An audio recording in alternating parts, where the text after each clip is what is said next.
Hello everyone and welcome to this week's edition of NightSky Newscast. I'm your host, Shainna Alipon, science reporter with the Dale Etheridge Planetarium at the College of Southern Nevada. This week we'll be covering some interesting astronomy news as well as what's up in our night sky. Hit that subscribe button if you're ready to jump right in. This past Sunday, OSIRIS-REx successfully landed with asteroid samples from Bennu. 250 grams of asteroid landed near Salt Lake City that morning. We talked about this in the previous newscast, so go check that out if you haven't already. It's the first American asteroid sample return in history, and it went extremely smoothly. Scientists will now use the samples to investigate how planets formed and how life began. A fun fact about the asteroid sample landing is that scientists have to do what they call a nitrogen purge, which is spraying the sample constantly with nitrogen. Nitrogen is a gas that won't interact with other chemicals, and it will keep the sample pure from earthly contamination. On September 21st, the James Webb Space Telescope found carbon on Europa. Scientists spotted carbon dioxide on a specific part of this famous Jupiter moon. In case you forgot, Europa is a moon made of water ice and has an ocean underneath the crust. Finding carbon on this moon has huge implications for life, especially because we are carbon-based life forms. There is evidence that the carbon was made from the moon's oceans itself and not from an outside source like a crashed asteroid. This increases Europa's chances of harboring some sort of life. In case you missed it, NASA released some new content for its Spanish podcast, Universo Curioso de la NASA, in honor of Latinx Heritage Month. The first episode released on September 19th, and more will come out every Tuesday. It will highlight Latinx people's contributions and achievements to NASA, while also talking about astronomy to the Spanish-speaking population and bring more knowledge of NASA missions. There have only been 4 episodes since it started in 2021, and that doesn't seem right to me. I hope they'll make more. Vamos a las estrellas! Finally, we'd like to introduce you to one of our ambassadors of astronomy. Now, the hardworking interns who keep the planetarium running smoothly every weekend. This is Lily Cartino. Hi. Hi. How are you? I'm doing good. How are you? I'm good.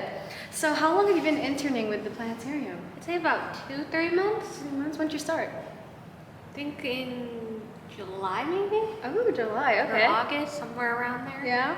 What made you decide to join the Ambassadors of Astronomy internship? It kind of just happened on a whim. I went to the planetarium one day with my parents just for fun, because I've always liked space and wanted something fun to do.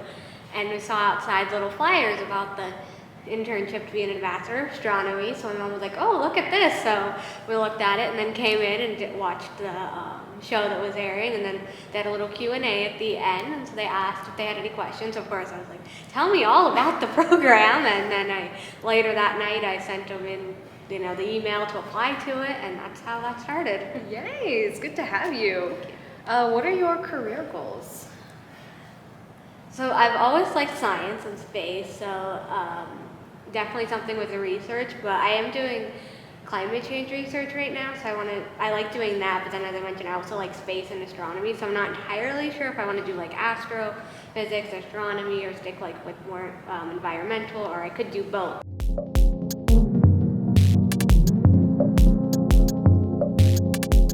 What's your favorite part about being an ambassador of astronomy so far? I really love interacting with the audience, especially the kids, because I feel like adults sometimes are a little bit nervous to ask questions, but kids will ask you literally anything, so that's super fun. I love interacting with them and to see their light and excitement for science. It kind of reminds me of why I like science to begin with. Yeah, I love that. So I'm looking forward to creating my own star show. I'm thinking of possibly doing something with black holes, be a little bit of a unique one, but I always like some fun stuff like that. And kind of the outreach stuff, like I said, I really like working with kids. But I've enjoyed it overall. It gives me something to look forward at the end of the week after a crazy, stressful week with school. We'd like to leave you with some stunning photos from the Las Vegas Astronomical Society. These photos are all from a visit to Cathedral Gorge, a little more northeast from here in Vegas. Please enjoy.